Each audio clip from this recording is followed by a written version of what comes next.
পরম দয়াল শ্রী শ্রী ঠাকুর, পরমারাধ্যা জগজ্জননী শ্রী শ্রী বড়মা, পরম পূজ্যপাদ শ্রী শ্রী বরদা, পরম পূজ্যপাদ আচার্যদেব শ্রী শ্রী দাদা, পরম পূজ্যপাদ শ্রী শ্রী বাবাই দাদা এবং পরম পূজনীয় শ্রী শ্রী গোবিন্দ দাদা শ্রী চরণে আভূমি প্রণাম জানাই।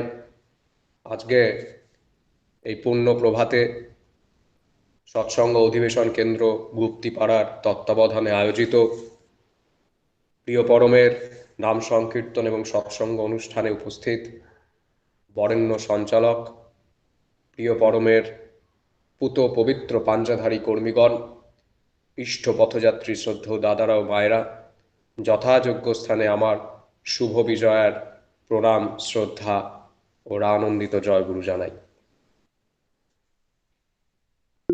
আজকে যে উদ্দেশ্যে এই প্রিয় পরমের নাম সংকীর্তন এবং সৎসঙ্গ অনুষ্ঠান আয়োজিত হয়েছে, রাজশ্রী সাধুকার জন্মদিন উপলক্ষে প্রিয় পরমের রাঙা রাতুল চরণে আমি প্রার্থনা করি তিনি আরও থেকে আরোতর হয়ে উঠুন, সপরিবার সপারিপার্শ্বিক ইষ্টচ্ছল জীবন বর্ধনায় উচ্ছল হয়ে উঠুন।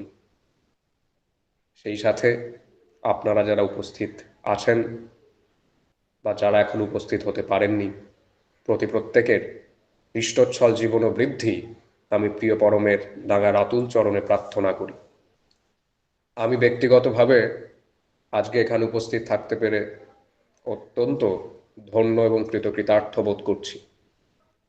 যারা দয়া পরবশ হয়ে এই আমার মতো অতি সাধারণ একজন মানুষকে এখানে যোগযুক্ত থাকার একটি সুযোগ করে দিয়েছেন, আমি তাদের প্রত্যেকের কাছে আমার অন্তরের কৃতজ্ঞতা, আমর্ম কৃতজ্ঞতা ও সশ্রদ্ধ প্রণতি জ্ঞাপন করছি। প্রথম থেকেই প্রাতঃকালীন বিনতি প্রার্থনা, তৎপর অমীয় গ্রন্থাদি পাঠ এবং তার পরবর্তী ক্ষেত্রে এই চারটি অনিন্দ্য সুন্দর সঙ্গীত পরিবেশনা নিঃসন্দেহে একটা ভাবমুখী পরিবেশের সৃষ্টি করেছে। আমার মতো এই পাষাণ হৃদয়ের মানুষটারও মনটা নেচে উঠেছে আনন্দে। আমার এই পাষাণ হৃদয়কেও এই ভাবমুখী পরিবেশ স্পর্শ করেছে।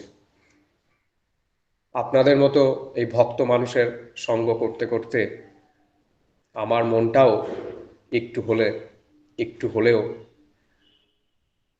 তদ্মুখী হয়ে ওঠার যে অনন্ত পথ, সেই পথে কিছুটা হলেও অগ্রসর হয়েছে। পরম পূজনীয় শ্রী শ্রী গোবিন্দ দাদা প্রায়শই একটা কথা বলেন, তিনি দয়া করে বলেন যে সবসময় ভাবমুখী থাকা লাগে। আমরা জীবনে সবসময় ভাবমুখী থাকার চেষ্টা করব, এটাই আমাদের সাধনা। আমাদের এই মনটাকে তদ্মুখী করে রাখা, তন্নিষ্ঠ করে রাখা। কিন্তু বিষয়টা হলো যে ভাবমুখী তো এমনি এমনি থাকা যাবে না, তদ্মুখী হয়ে এমনি এমনি থাকা যাবে না। কারণ শ্রী শ্রী ঠাকুর বলেন, কর্ম অনুযায়ী ভাবের সৃষ্টি হয়। আমি যেমন করব তদনুপাতিক ভাব আমার মধ্যে বাসা বাঁধবে। আজকে এই সময়টা যদি আমি এখানে যোগযুক্ত না থাকতাম, তাহলে আমার মনের যে ভাব সেটা হয়তো অন্যরকম হতো। কিন্তু আজকে আপনাদের মতো ভক্ত মানুষের সঙ্গ করার ভিতর থেকে আমি আমার এই অস্তিত্বের, আমার এই বিদ্যমানতার পরম কারণ যিনি, সেই প্রিয় পরমকেই উপভোগ করছি। শ্রী শ্রী ঠাকুর বলেন, এই প্রিয় উপভোগই মূল কথা। এখন প্রিয়কে উপভোগ করতে গেলে, ভাবমুখী থাকতে গেলে আমাকে করতে হবে, কারণ কর্মই ভাবের সৃষ্টি করে। আবার ভাব কথাটা বলতে আমরা কি বুঝি সেটাকে যদি একটু বিশ্লেষণ করা যায়, তাহলে দেখা যাবে যে ভাবের গোড়ার কথা হচ্ছে যে হয়ে ওঠার প্রণোদনা।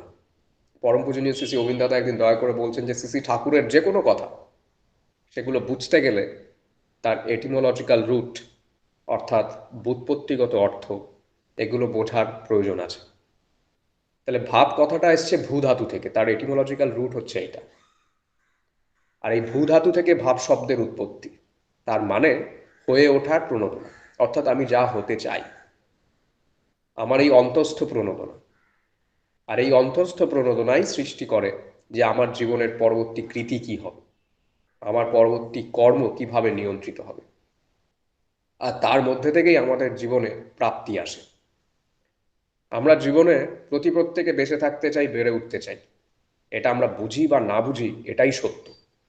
জীবনে প্রত্যেকে বেঁচে থাকতে চায়, বেড়ে উঠতে চায়। তাই সে ধার্মিক। ধর্ম কথাটাই এটা, বিইং অ্যান্ড বিকামিং, এর বাইরে কিছু নাই। ধর্ম নিয়ে এই মুহূর্তে দাঁড়িয়ে আমরা সমাজে দেখি নানা রকমের মিস ইন্টারপ্রিটেশন। এটা খুব সাংঘাতিক ব্যাপার।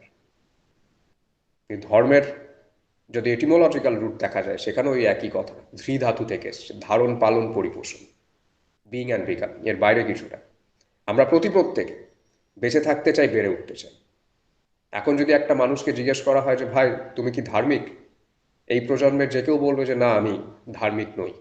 এবং এই ধার্মিক নই এটা বলার ভিতরে তার কোথাও গিয়ে একটা প্রচ্ছন্ন অহংবোধ কাজ করে, এবং সে নিজেকে কোথাও গিয়ে এই সমাজে, এই উত্তরাধুনিক সমাজ ব্যবস্থায় নিজেকে লিবারাল বলে বা তথাকথিতভাবে উচ্চশিক্ষিত বলে প্রতিপন্ন করতে সুবিধা হয়, যে আমি যদি নিজেকে অধার্মিক বলে সমাজে পরিচয় দিই।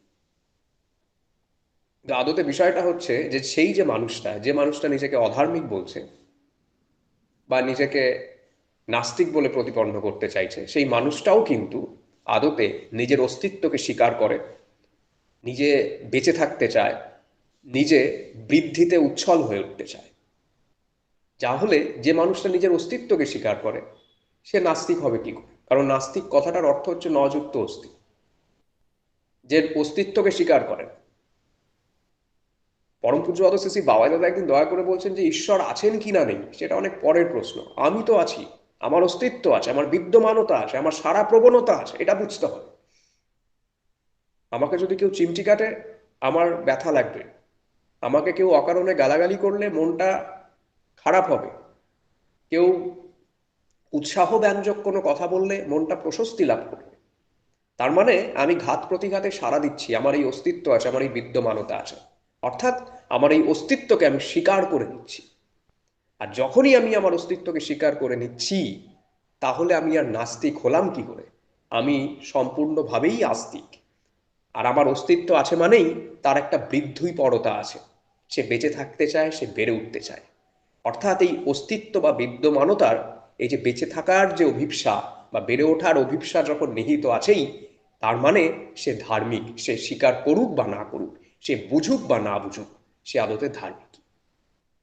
আমরা প্রত্যেকে বেঁচে থাকতে চাই, বেড়ে উঠতে চাই, কিন্তু শ্রী শ্রী ঠাকুর বলছেন যে এখানেই বিষয়টা সীমাবদ্ধ নয় বা এখানেই শেষ নয়, এর বাইরেও একটা জিনিস আছে, সেটা হচ্ছে উইল টু এনজয়, অর্থাৎ উপভোগের অভিপ্সা। আমরা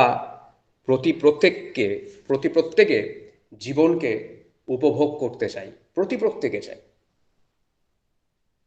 আর সেই উপভোগ করতে চাই বলেই জীবনে আমরা এত কিছু করি। জীবনে আমরা যা কিছু করি, ছাত্রাবস্থায় পড়াশোনা, পরবর্তীকালে সামাজিক প্রতিষ্ঠা, চাকরি বাকরি, সংসার, জীবনযাপন, যাবতীয় যা কিছু করি, সকাল থেকে রাত অবধি, ঘুম থেকে ওঠার পরবর্তী ক্ষেত্র থেকে ঘুমাতে যাওয়া অবধি যা যা করি, এমনকি ঘুমাবো কিভাবে, নরম বিছানা হলে সুবিধা হয়, এসি রুম হলে সুবিধা হয়, বা এই যে যাবতীয় যা কিছু করি, তার মূল কারণটাই কিন্তু ওই জীবনটাকে উপভোগ করার জন্য, আর কিছু না। কিন্তু বিষয়টা হচ্ছে যে জীবনটাকে উপভোগ করতে গিয়ে আমরা নানাবিধ পন্থা অবলম্বন করি। সেই পন্থা অবলম্বন করতে গিয়ে আমরা কখনো কখনো বিপর্যস্ত হই, কখনো বিপন্নতার সম্মুখীন হই। কিন্তু এই বিপর্যস্ত হয়ে ওঠা কিংবা এই বিপন্নতা কোনো কিছুই আমাদের কাঙ্ক্ষিত নয়। আমরা জীবনটাকে উপভোগ করতে চাই, কিন্তু সেই উপভোগ করতে গিয়ে আমরা যাবতীয় যা পন্থা অবলম্বন করি, সেই পন্থার মধ্য দিয়েই আমরা আমাদের সেই পন্থা অবলম্বন করার মধ্য থেকেই আমরা আমাদের জীবনে এই বিপন্নতাকে ডেকে আনি, কিন্তু যা আমাদের কখনোই কাঙ্ক্ষিত নয়। আচার্যদেব শ্রী শ্রী দাদার গানের মধ্যে আমরা দেখেছি তিনি বলছেন দয়া করে, মোরা আঘাত কুড়াই কর্মদোষে, মন সদারয় পরবশে। তাহলে আমার ব্যক্তিগত জীবনে যে আঘাত, দৈন্য, দুর্বিপাক এগুলো আসে, সেগুলো কোনো অদৃষ্ট নয়। ঠাকুর বলছেন ওইসব অদৃষ্ট ফদৃষ্ট বানিয়ে বসে থেকো না, ওইসব আহাম্মকি। অদৃষ্ট মানে সেই কারণটা, জগতে যা কিছু ঘটে তার তো একটা কার্যকারণ পারম্পর্য আছে। এই কার্যের কারণটা আমার সামনে দৃষ্ট নয়, আমার চোখের সামনে পরিস্ফুট নয়, আমি দেখতে পাচ্ছি না, আমি বুঝতে পারছি না, তাই আমার কাছে অদৃষ্ট বলে মনে হচ্ছে। এটা নিয়তি বা ফেট এরকম নয় ব্যাপারটা। আচার্যদেব শ্রী শ্রী দাদার গানের মধ্যে আমরা কি দেখলাম, তিনি দয়া করে বলছেন, মোরা আঘাত কুড়াই কর্মদোষে, মন সদারয় পরবশে গো। তাহলে আমার জীবনে আমি আমার করার ভিতর থেকেই এই দৈন্য দুর্বিপাক এগুলোকে আমন্ত্রণ করি। আমি যদি জীবনে দুঃখ কষ্ট বেদনার মধ্যে থাকি, তার মানে বুঝতে হবে যে আমি করার ভিতর থেকে এগুলোকে আমন্ত্রণ করেছি। আমার জীবনে যদি সুখ সাফল্য এগুলো থাকে, তার মানেও বুঝতে হবে যে সেগুলো আমি করার ভিতর থেকেই সেগুলোকে আমন্ত্রণ করেছি। এখন দৈন্য দুর্বিপাক, ব্যথা বেদনা, আঘাত এগুলো আমার জীবনে আসছে, তার কারণটা হচ্ছে আমার ব্যক্তিগত জীবনে যে করা সেগুলো পারফেক্ট নয়, তার মধ্যে ইনপারফেক্টনেস আছে, ইনপারফেকশন আছে। এই ইনপারফেকশনটা কি করে পারফেক্ট হতে পারে এটা আমাকে ভাবতে হবে। আমি যদি আমার এই ইনপারফেকশনটাকে পারফেকশনে পরিণত করতে পারি, তাহলে আমার ব্যক্তিত্বের যে ছিদ্র থেকে দৈন্য দুর্বিপাকগুলোকে আমি আমন্ত্রণ করছি, সেই ছিদ্রকে আমি পরিপূরিত করতে পারি। আর যিনি এটা আমাকে হাতে কলমে শিখিয়ে দেন, তিনি আমার আচার্য।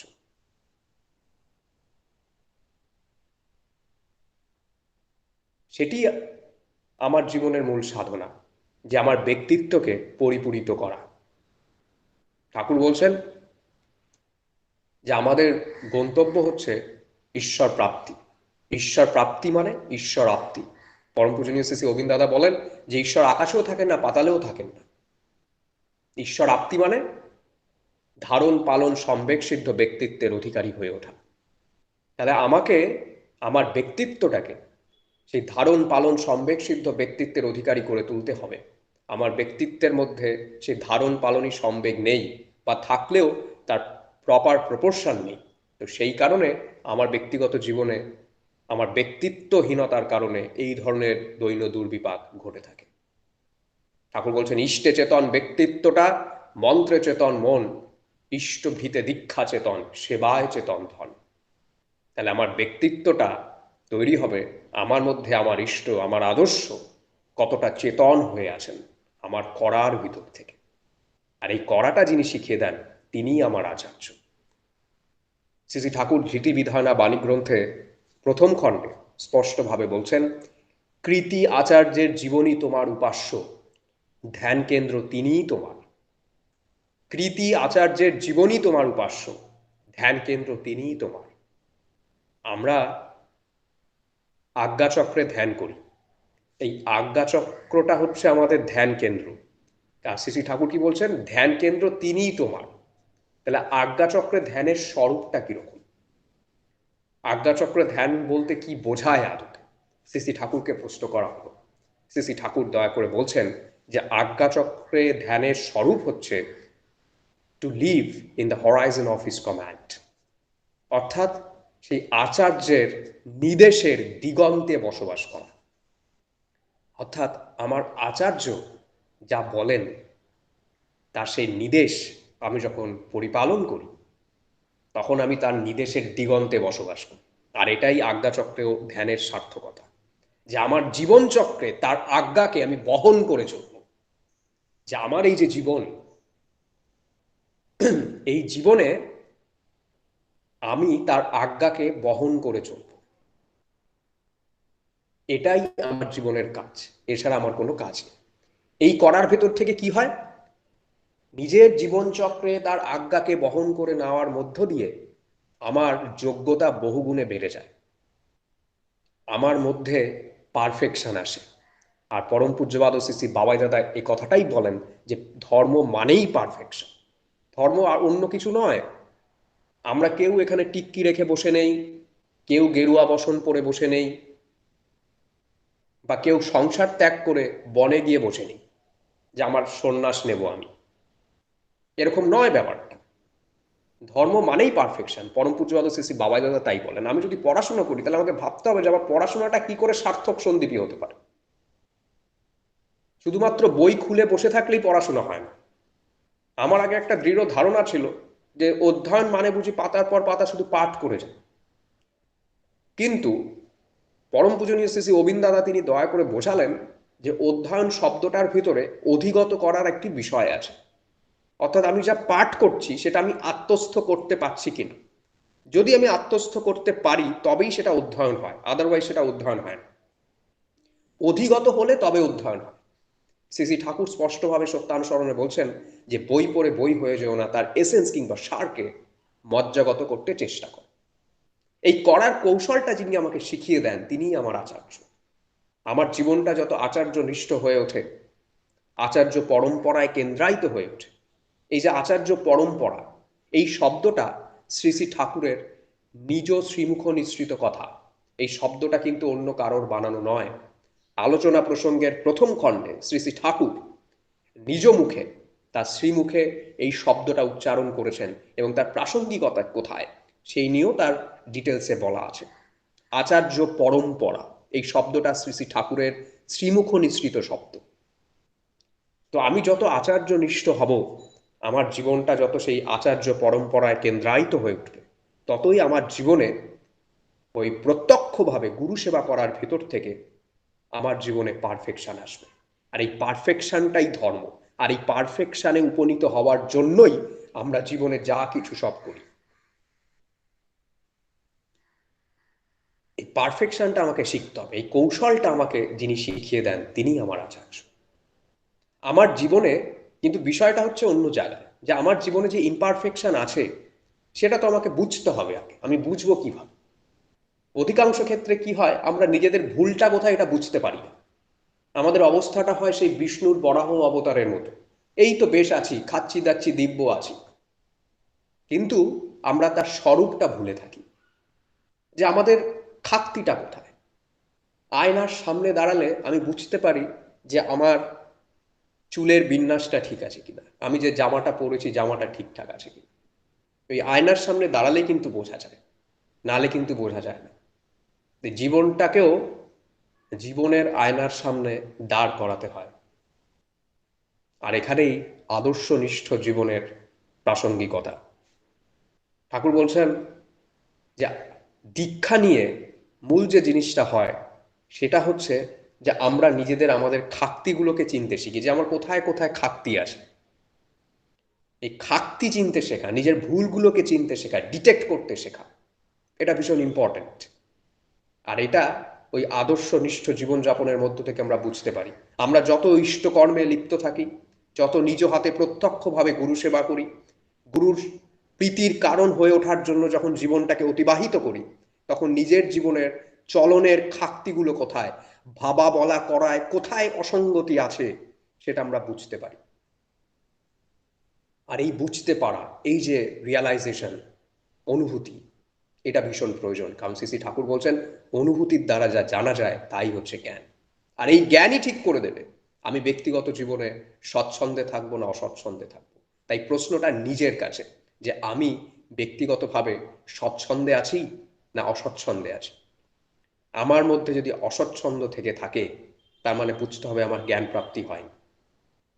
আর যদি স্বচ্ছন্দে থেকে থাকি তাহলে একটু হলেও হয়তো জ্ঞান প্রাপ্তির পথে আমি অগ্রসর হয়েছি।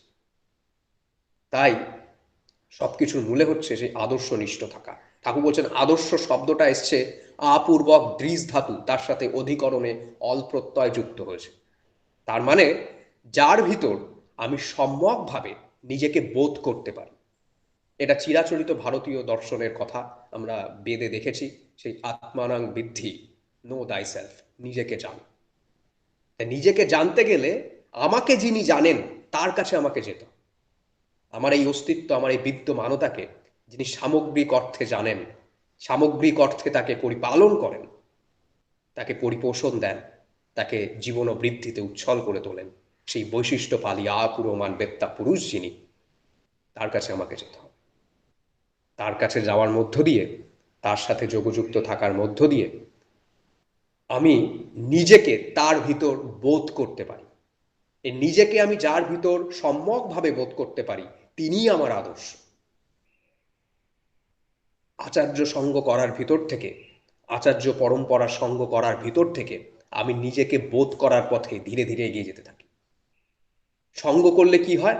সঙ্গ করার ভিতর থেকে সঙ্গ করতে করতে শ্রদ্ধা আসে, এরপর আসে দৃষ্টিশুদ্ধি অর্থাৎ পারসেপশন।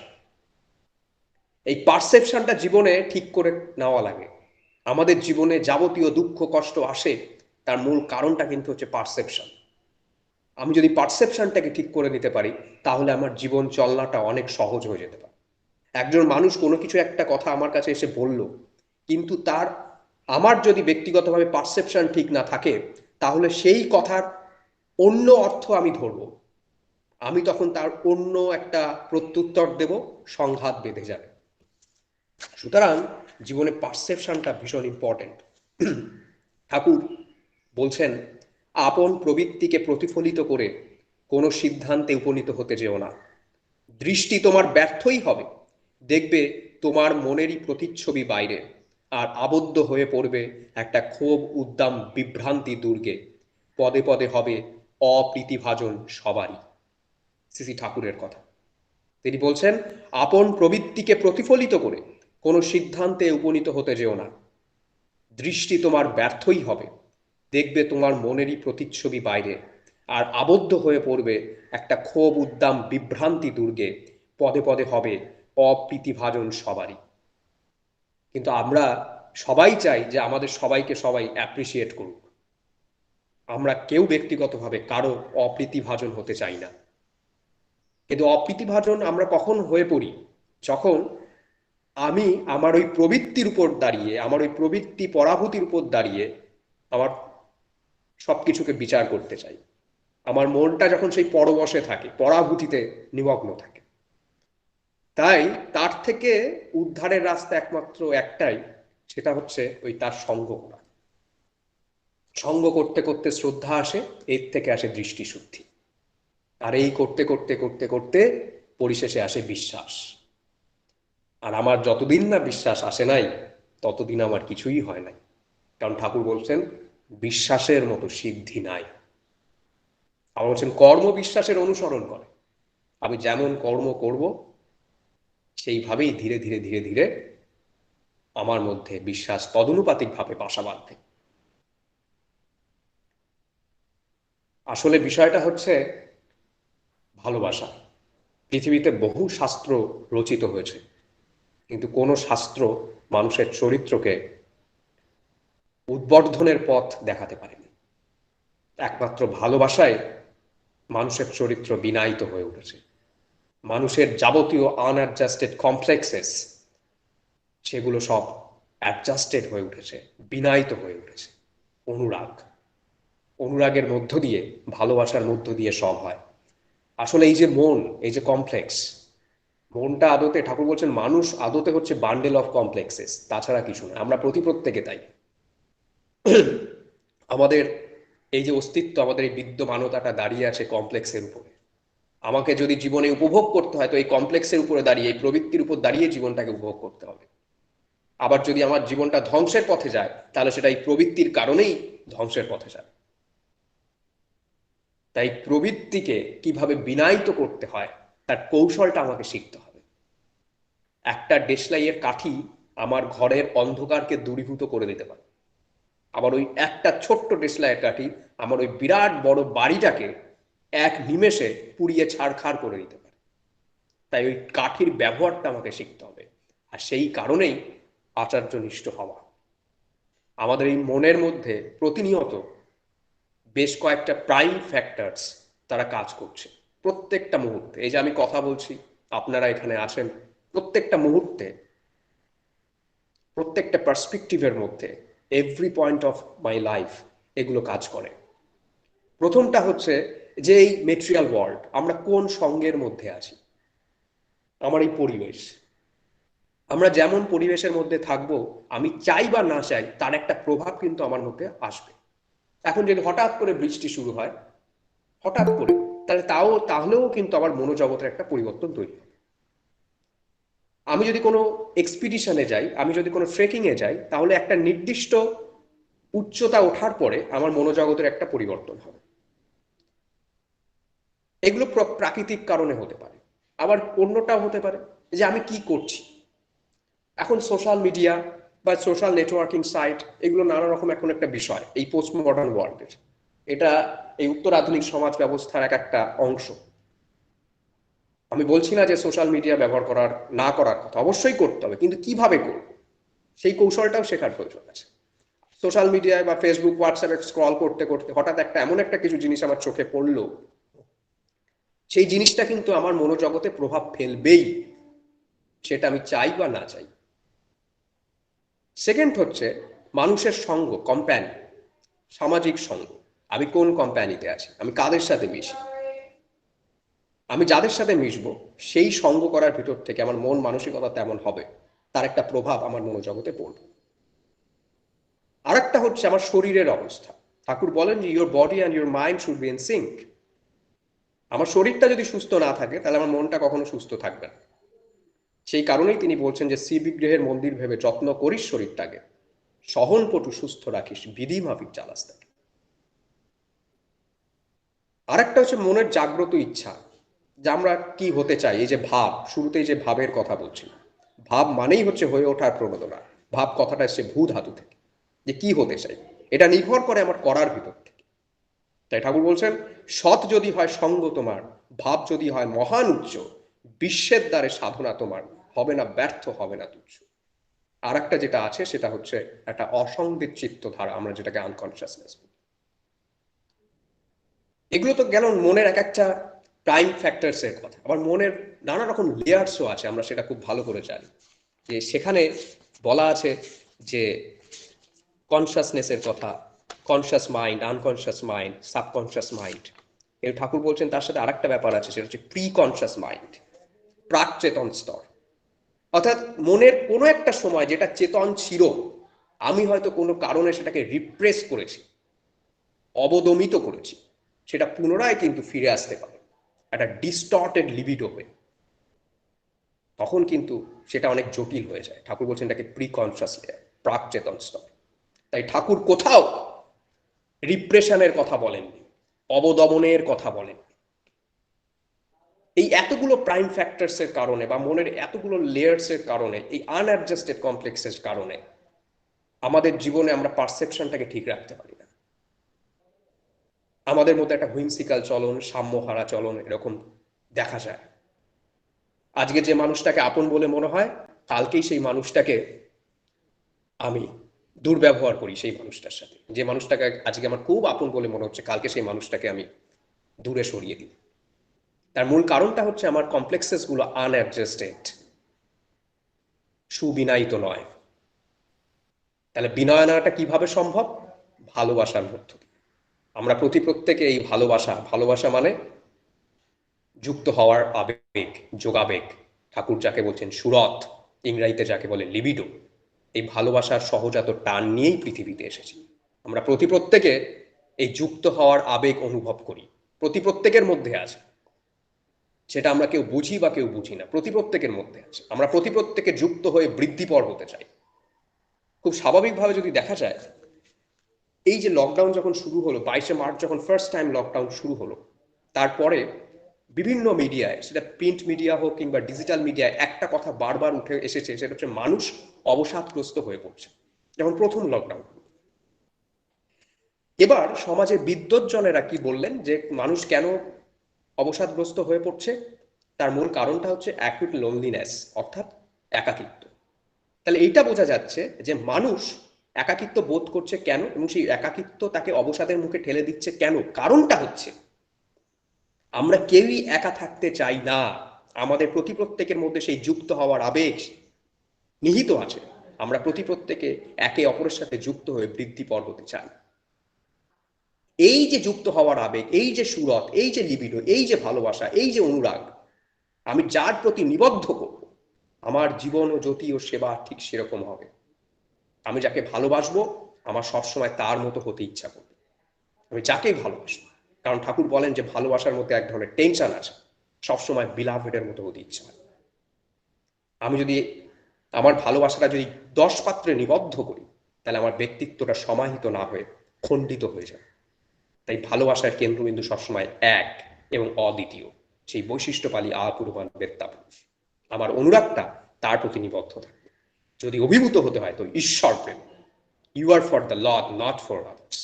আর আমি যখনই তার হয়ে উঠি, তখন আমার জীবনটা তার প্রীতির কারণ হয়ে ওঠার জন্য ব্যতিব্যস্ত হয়ে ওঠে। তিনি যা বলেন সেটা আমি তার সেই নির্দেশ পরিপালন করি। আর সেই নির্দেশ পরিপালন করার ভিতর থেকে আমার জীবনটাকে আমি তার প্রীতির কারণ করে তোলার চেষ্টা করি। আর তখনই যত্র যত্র নেত্র পড়ে তত্র তত্র কৃষ্ণ স্ফুরে, আর তখনই সর্বভূতে আত্মবোধ হয়। আর তখনই আমি সবার ভিতর তাকে অনুভব করতে পারি। চিদ্র প্রেম ও পরিব্যাপ্তন, আমার ভালোবাসার কেন্দ্রবিন্দু যিনি, তিনি সর্বত্র সেই চেতনা রূপে পরিব্যাপ্ত হয়ে আছেন।